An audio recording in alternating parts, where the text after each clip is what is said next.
All right, ladies and gentlemen, season 17 of Destiny 2, it's less than 2 weeks away and we're in full-on prep mode. I've already made a complete prep guide video, just everything you need to do / know to get ready for season 17, and a video on the top must-have exotics that are more than likely gonna be meta next season. So in this video, we're gonna be completing the Holy Trinity with the top 5 must-have god roll weapons that, if you haven't grinded out already, I'd highly recommend you do. Now, of course, like I always say with these types of videos, this is my opinion, and you can by all means disagree, but if you do, let me know your picks in the comments section. Now, if you're new, and only if you enjoy my videos or find them useful, then feel free to subscribe. I'd appreciate it. But before we get started, a big thank you to Keeps for sponsoring this video.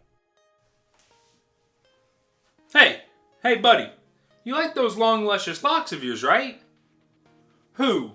Me? Why, of course I do. Well, then you better start acting like it and taking care of your hair, because 2 out of 3 guys will experience hair loss by the time they're 35. Yeah, that's cool, but it's never gonna happen to... Okay, I'm listening. Keeps has your back with clinically proven and research-backed treatment to stop hair loss and improve hair growth. Write that down, write that down! They also have 24/7 care and support with a network of expert medical advisors, prescribers, and care specialists to help you make your hair goals a reality. Yes, I need that. I need all of that. In addition to their clinically proven treatment, Keeps also has an award-winning all-natural thickening shampoo and conditioner system. Everything your hair needs delivered right to your door. You don't even gotta get off the couch. You better get on this stuff or else you're gonna end up like Baldy over there. What's up, guys? Hand it over right now. Come on, come on. Ah, yes, yes, yes, yes. Hair loss stops with Keeps. To get 50% off your first order, go to keeps.com/myfi or click the link in the description. That's KEEPS.com/MYFI.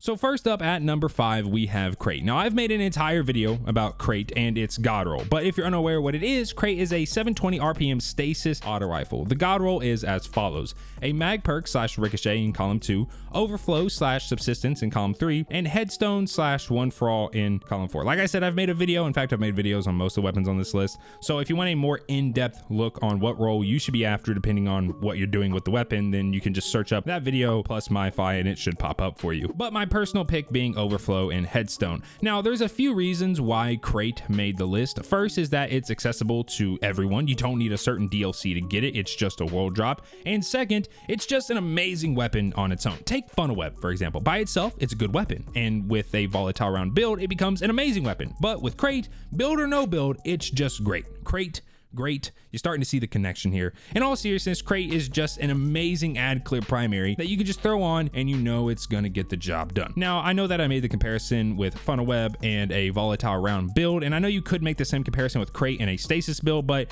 like without a volatile round build, Funnel Web is still good, but with it, it becomes amazing, where Crate is just amazing, and then with a stasis build, it just becomes kind of ludicrous. Now, making its way in at number 4, we have Explosive Personality. This is a craftable wave-frame solar grenade launcher. The god roll is very subjective, so I'm just gonna throw out a few. We have auto-loading with Disruption Break, auto-loading with One For All, auto-loading with Frenzy, Feeding Frenzy with Frenzy, and Stats for All, One For All. I've tried them all, and they're all pretty top tier, though I tend to lean more toward auto-loading Frenzy or auto-loading Disruption Break. Explosive Personality has a lot of things going for it to put it at the number 4 spot. Between its origin perk, Land Tank, which makes you harder to kill, being craftable and not having to rely on RNG to get a god roll, it's a wave frame, and I mean, who doesn't love wave frames, and it's solar. Solar 3.0 is all but confirmed for next season, and I, and many other people, believe we're going to have some form of an artifact mod / subclass fragment that's going to affect solar weapon damage. All around a great weapon. I highly recommend crafting it if you haven't already. Coming in at number 3, we have a weapon I didn't think that I'd ever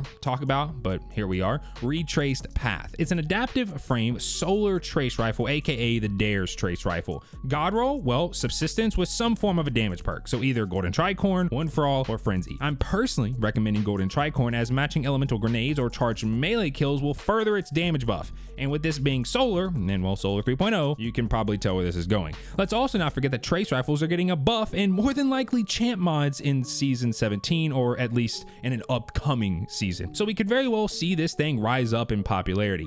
Every other weapon on this list is good like right now and will be better in season 17, but for Retraced Path, it kind of entirely depends on what season 17 brings. Next up at number 2, we have none other than what has probably taken up most people's heavy slot, Palmyra B. The Big PB is a craftable Hawk-A precision frame, aka Trax Stasis rocket launcher that I believe is a random world drop. It was my first craftable weapon, so it probably doesn't take that many deep sight resonance extractions to unlock its frame. For the god roll, auto-loading with either lasting impression or explosive light. Palmyra got really popular with the return of Izzy Swap due to its ability to get enhanced auto-loading, which times up perfectly with Izzy's reload. So you shoot your rocket and then swap to Izzy's, which should already have a ×4 honed edge, and then you shoot your Izzy's and then you reload it. But if you were to ADS immediately and try to shoot, you would get a like firing delay timer that you have to wait for. But by that time, your rocket's already reloaded, so you can just swap back to it. It's honestly a perfect combo. Also, it's stasis, and when you combine it with a Font of Might / stasis well team and a stasis subclass,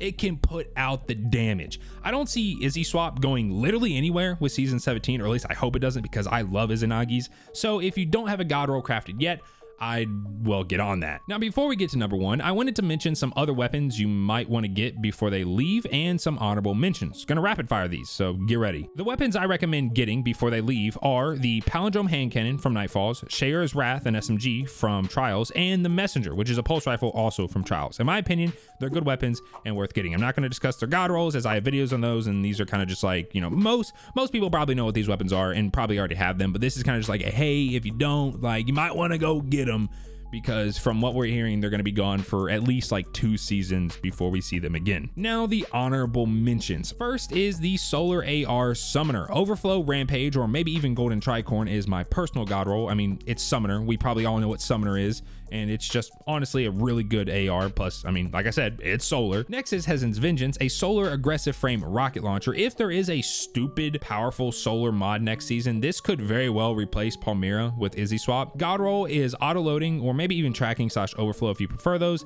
in column 3, and lasting or Vorpal in column 4. And finally, Death Adder, a solar 900 RPM recluse / funnel web lookalike. Sadly, due to its column 4 selection, it doesn't really have the best roll. In column 3, you want subsistence, but in column 4, there's nothing really too good. I mean, you got Dragonfly, which I know some people will, you know, say, oh yeah, you can get Dragonfly, but I wouldn't recommend it on a sub, let alone a 900 RPM one, as you're gonna have a very difficult time hitting headshots outside of like 5 meters. And then there's also Disruption Break, which I mean could be good for shield breaking and swapping to a high damage kinetic, you know, maybe like a Izzy Swap combo. But yeah, and I mean, it's also a world drop, so I mean, like, have fun getting a good roll. It's only here because Solar, and well, you already know, Solar 3.0 next season.